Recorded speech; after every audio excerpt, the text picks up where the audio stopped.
Kemi was only 8 years old when her world fell apart. The news came on a warm evening. Her parents had been in a terrible car accident on their way back from visiting friends. The phone call was brief, but the silence that followed lasted forever. Kemi sat in a neighbor's living room, swinging her little legs, not fully understanding what gone meant. She waited for her mother to walk through the door, for her father to lift her in the air like he always did. But that day never came. Days turned into weeks, and the house she once called home felt like a stranger's place. Relatives came in and out, whispering in corners, glancing at her with pity. Then came the day she met Madame Titi, her mother's younger sister. Madame Titi was a well-dressed woman with a warm smile and soft eyes. She bent down, held Kemi's face, and said, "From now on, you'll stay with me. You're my daughter too." Kemi moved into Madame Titi's home, where she met Ella, a bright-eyed 12-year-old with shiny braids.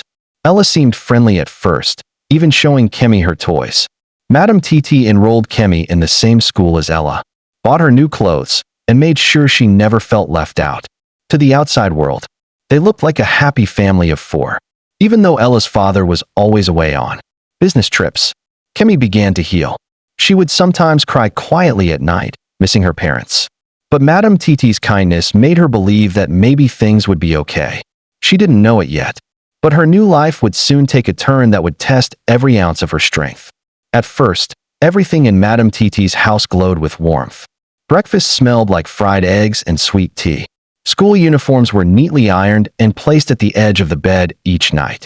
"You're wearing the blue ribbon today," Madame Titi would say, brushing Kemi's hair with gentle strokes. When she shopped for Ella, she bought the same for Kemi, matching shoes, twin backpacks, identical lunch boxes with their names written on masking tape. Neighbors waved from their verandas and said, "Your girls are growing so fast." And Kemi would beam as though she had always belonged there. Ella liked being the big sister in those early months.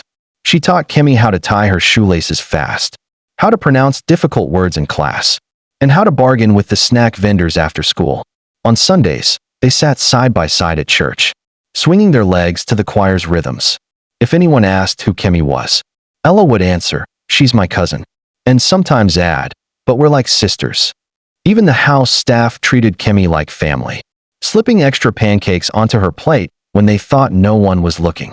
But beneath the laughter and shared secrets, tiny fissures began to show. When Ella's father called from London or Dubai, or wherever he said business had taken him, he asked specifically for Ella, not the girls. When gifts arrived, a dollhouse, a smartwatch, fancy pens, they came addressed to Ella. Madam Titi would quickly buy a similar version for Kemi, never wanting the child to feel less. But Ella noticed the difference between original gifts and matching corrections, and some place in her heart counted it. Kemi, still grieving in quieter moments, clung to every sign of affection. She drew pictures for Madame Titi and left them on her pillow. Stick figure families holding hands under big, bright suns. "Thank you, my darling," Madame Titi would whisper, tucking Kemi into bed, unaware that Ella watched from the doorway, unsure where to place the ache of being replaced in a mother's bedtime ritual. The day everything shifted began with Ella's favorite toy, a glossy plastic doll with curly hair and a lemon-yellow dress.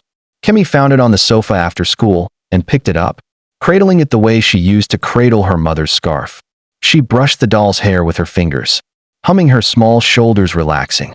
Ella walked in and froze. "Put it down," she said sharply. Kemi blinked. "I'm just playing." Ella moved closer, her voice rising. "I said, put it down. Don't touch my things." She grabbed the doll, and a tug of war erupted. The doll's dress slipped, and a tiny shoe fell to the floor. Kemi released her grip at once. "I'm sorry, I didn't mean." "What is going on?" Madame Titi hurried into the room at the sound of their voices. Ella clutched the doll, eyes blazing. "She touched my toy again. I told her not to." Madame Titi bent, picked up the little shoe, and looked from Ella to Kemi. "Ella, stop it," she said with voice steady. "Kemi is your younger sister. You don't drag things with her. Share and teach her how to share. You are older. Learn to be the example." She gently took the doll from Ella and handed it to Kemi. "Play for a while, dear. Ella, you'll get it back later." The decision hit Ella like a slap. Tears sprang to her eyes, spilling over with a suddenness that shocked everyone in the room. "You don't love me anymore," she cried. "Since she came, you don't buy me things like before. You always take her side." She ran to her room and slammed the door. Kemi's fingers went limp, and the doll slid to the couch. "Auntie, I didn't want to." "It's okay," Madame Titi murmured, but worry gathered in her brow. Late that night, Kemi heard muffled sobs from Ella's room and curled into herself, guilt prickling her skin.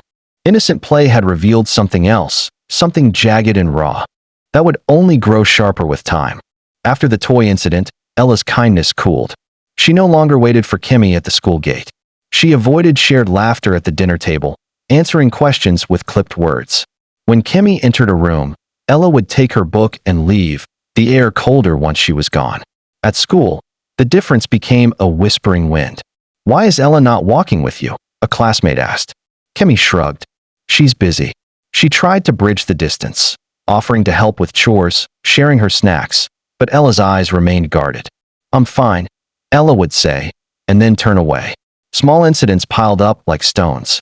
One afternoon, a pair of earbuds went missing. Ella announced at once, "Kemi borrowed them."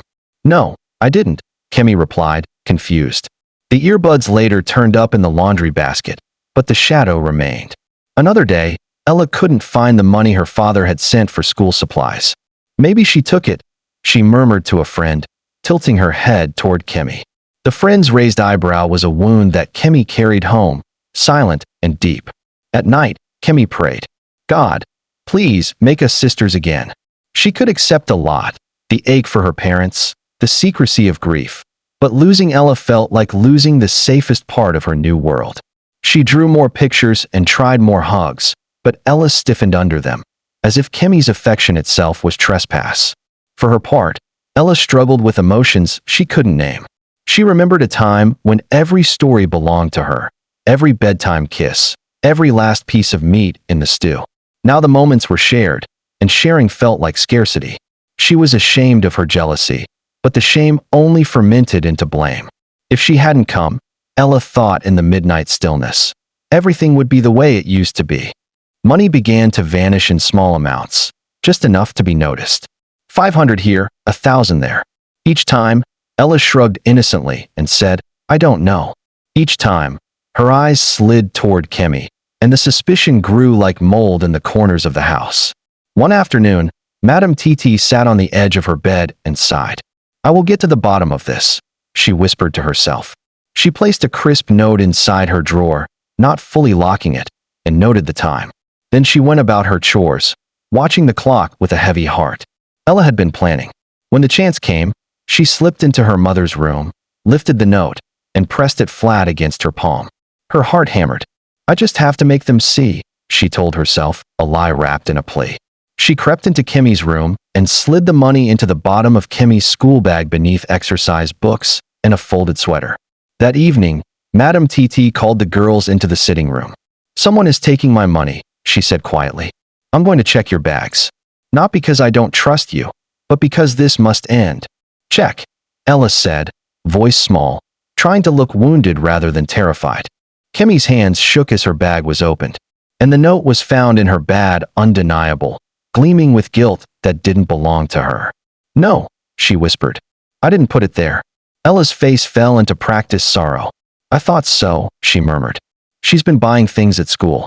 I asked her who gave her the money, and she always said it was friends." "Kemi," Madame Titi said, with a breaking voice, "I have fed you, clothed you, loved you as my own. Is this how you repay me?" Kemi cried and said, "Auntie, I swear." "Enough," Madame Titi snapped, pain flaring to anger. "From today, things will change." And they did. The warmth that once cushioned Kemi's grief evaporated, leaving behind a harsh, bare world where love was weighed and found wanting. Morning began before dawn for Kemi. She rose to sweep the floors, scrub the bathroom, wash the dishes. The laundry line sagged with clothes she had wrung by hand, and when she finished, Ella would arrive with a new pile of clothes and said, "Since you like to take, learn to give. You can't come into my house and take my mom from me. Just leave." At school, exhaustion trailed her like a shadow. Teachers noticed the smudges under her eyes, the way her handwriting shook. Her grades dipped. "Focus," her mathematics teacher warned. "You are bright, Kemi. Don't disappear. But at home, there was nowhere to rest. Even when she wasn't given tasks, she cleaned anyway, polishing the table until it shone, rearranging books. It was her way of saying, "I am sorry," though she didn't know for what. Meanwhile, Ella basked in a quiet triumph that quickly soured into restlessness. She had what she wanted. Kemi pushed to the edges, but peace didn't come. In the night, she dreamed of the money in Kemi's bag and woke with a jolt, heart pounding with the aftertaste of guilt. In the morning, she painted her face with indifference and carried on. Madame TT spoke less to Kemi. When she did, her words were clipped. "Hurry. Bring water. Wash this." And always the implicit refrain, "Don't betray me again." Kemi tried to explain herself once more, but the attempt died in the air, small and helpless. But love is stubborn, even when bruised. Sometimes, late at night, Madame TT would pass Kemi's door and see the girl asleep on top of her books, a pin fallen across her cheek. She would pause, hand at her chest, as an old tenderness tugged. Then she would turn away, shoring up the wall that anger had built, afraid that mercy would make her a fool. Years unspooled. The girls grew taller, their faces sharpening with age. Kemi learned to carry her pain quietly, tucked behind a measured smile. Ella learned to justify herself with diligent habits, top grades, perfect braids, polite greetings. The house settled into a brittle calm. They both finished high school with good results. On the day they collected their certificates, the sun seemed to bless their futures equally. Back home, they laid their envelopes on the dining table and sat across from Madame TT. "You have both done well," she said, pride and caution mixing in her tone. "Let's talk about university." They got admission into the university, and Madame TT said Ella's first would go first, then Kemi would go later to study law at a reputable university. Kemi clutched the letter to her chest, breathless with joy. "Auntie, I made it." Silence stretched. Madame TT said, "Ella's admission was a given while Kemi's was a complication, and there's no money for accommodation, books, transport. We cannot afford both. Ella will go now. Kemi, you will wait." The word wait felt like a gate clanging shut. Kemi nodded slowly. She had been waiting since she was 8. For her parents to return, for Ella's anger to thaw, for trust to be restored. "Yes, Auntie," she said, swallowing the ache. Ella looked at Kemi and saw the tremor in her hands. For a moment, an old kindness stirred. But fear, of losing, of being less, smothered it. She said nothing. As the term began, Ella packed for school. Kemi washed and ironed every item, folded each with care. When the taxi came, Kemi hugged her cousin. "Do well," she whispered. Ella nodded, eyes sliding away. The car pulled off, and the house swallowed its echo. That night, Kemi wrote in her journal, "I will not be small forever. I will not be forgotten by God." Then she closed the book, cleaned the kitchen, and prepared for another morning of chores in a house that no longer had room for her dreams. With Ella away at university, the house should have softened. Instead, it hardened. Without the buffer of sibling chatter, every sound, climbing plates, broom on tile, kettle whistle, seemed to accuse. Madame TT had more work at the shop, more bills to worry about, more reasons to be stern.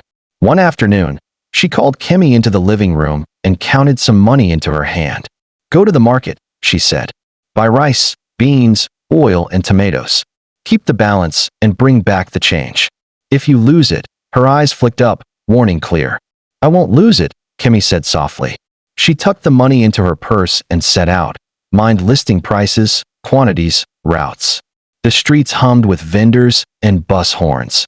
Charcoal smoke drifted from roadside grills. She moved quickly, focused on getting everything right. Near the market entrance, a man in ragged clothes sat on a low stool, a tin cup beside him. His beard was grizzled, his eyes tired but alert.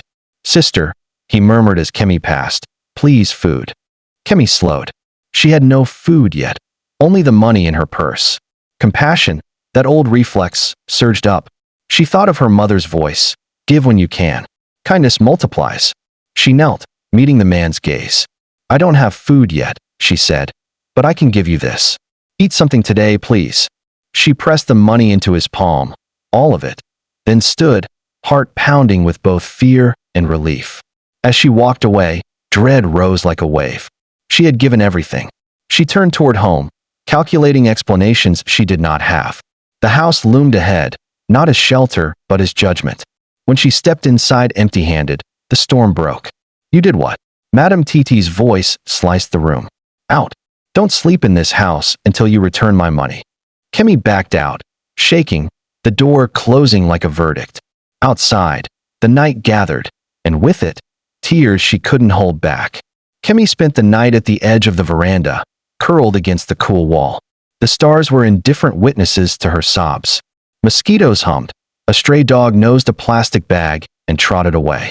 She whispered into her knees, God, please see me. At first light, the door opened. Madame Titi stepped out, expression as unyielding as the previous evening. My money, she said simply. Don't come back without it. I'm sorry, Kemi whispered. Please. Go. She went. The city was waking, buses groaning, hawkers warming their voices, schoolchildren pulling on backpacks. Kemi walked with no destination, only a mission to undo the impossible. On a side street, she saw him again. The same beggar, the same stool, the same tin cup.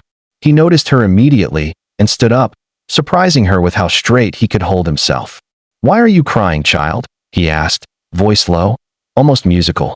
It's nothing, Kemi said, scrubbing at her cheeks. Nothing doesn't make eyes that red. He waited, patient as morning. Slowly, the story spilled out, about the errand, the hunger in his eyes, the money surrendered, the punishment waiting at home. How much was it? He asked. She told him. He nodded once, thoughtful. Then he reached into the folds of his clothing and pulled out a leather wallet. Clean, expensive, startling.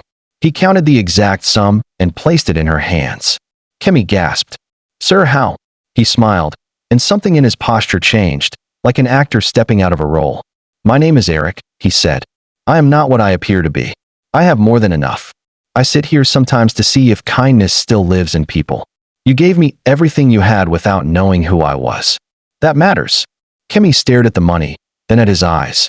Why me? Because you chose compassion over fear, Eric replied. Are you in school? Her throat tightened. I had admission. There was no money. Write your address here, he said, offering a pen. I will come tomorrow. Let me help. Hope. Fragile, trembling, lit in Kemi's chest like a small, fierce candle. The next day arrived with an unexpected procession. A gleaming car at the gate, a driver stepping out to open the passenger door, and a man in a crisp shirt carrying a gift bag and a file. Neighbors peeked from balconies. Curious eyes gathered like moths to a light. When the bell rang, Kemi's heart collided with her ribs. She opened the door slowly. Eric stood there, not as a beggar but as himself, composed, gracious, entirely out of place in the doorway of her small world. Good morning, he said. May I come in? She stepped aside. Auntie, she called, voice shaking. We have a visitor. Madame Titi appeared, startled by the man's presence and the quiet richness that seemed to accompany him. Good morning, she said, polite yet wary. Please sit. Eric settled into the armchair, placed the gift bag on the table, and met her eyes. I came to speak about Kemi. My name is Eric. He slid a business card toward her. The embossed letters and the well-known company name struck like thunder.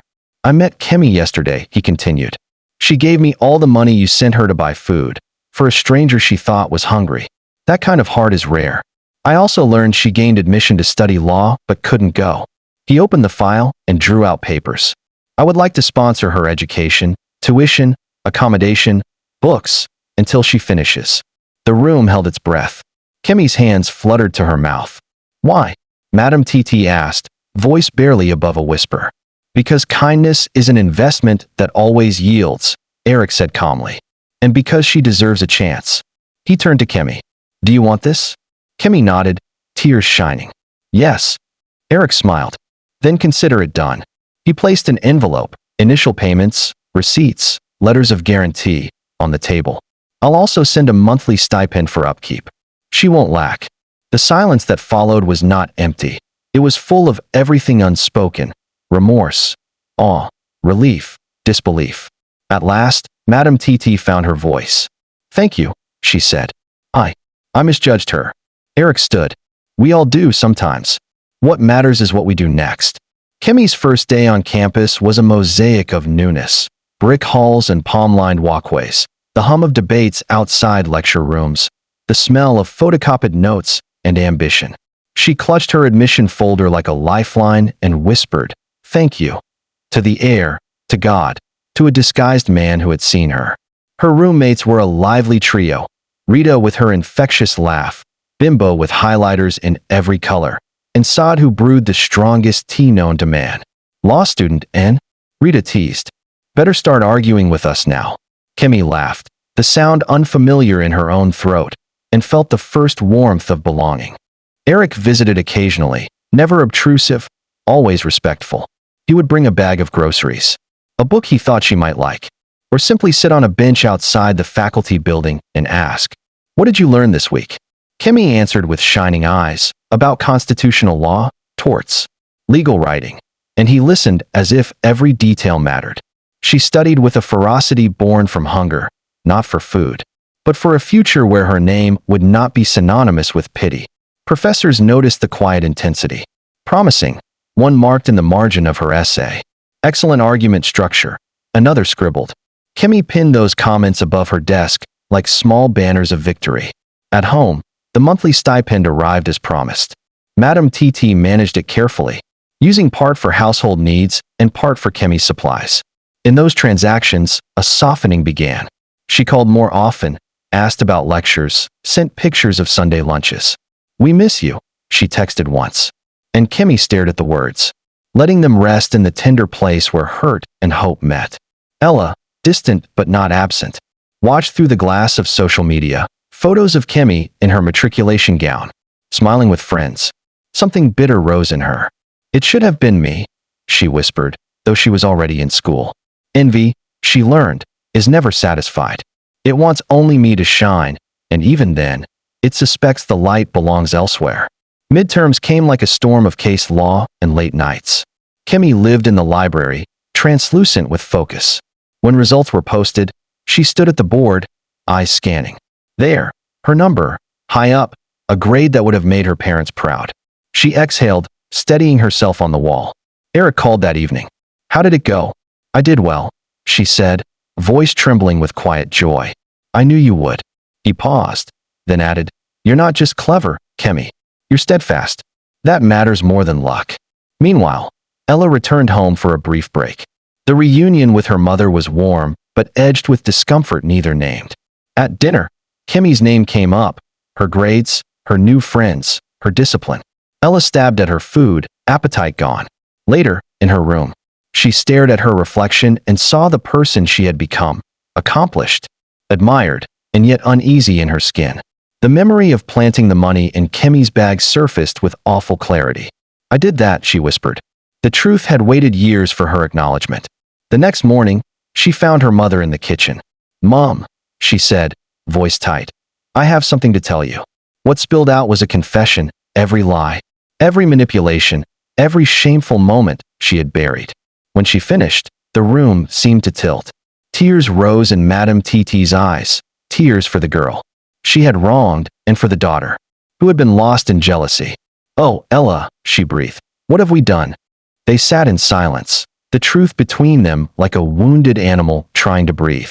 "We must make it right," Ella said, "if she will let us." Back on campus, Kemi received a message from her aunt. "Please, can we talk?" She stared at the screen, heart tripping. The past was a closed door she had prayed to move beyond, but forgiveness knocked insistently. She typed, "Yes, Auntie. I'm listening." They met in the quiet of a campus garden, bougainvilleas spilling color like confetti. Ella arrived first, clutching a handkerchief. When Kemi appeared, Ella stood too quickly. For a moment, the three of them, Kemi, Ella, and Madame TT, looked like a family gathering in a photograph. Gestures tentative, eyes unsure. "Kemi," Madame TT began, voice unsteady, "I am sorry." The words came slowly, then faster, as if they had waited too long behind her teeth. "I believed the worst of you when I should have defended you. I let anger lead me. Can you forgive me?" Kemi's throat tightened. She nodded, tears sliding free. "Yes, Auntie." Ella stepped forward, the handkerchief crumpled in her fist. "It was me," she said. "I took the money. I put it in your bag. I lied. I was jealous and cruel.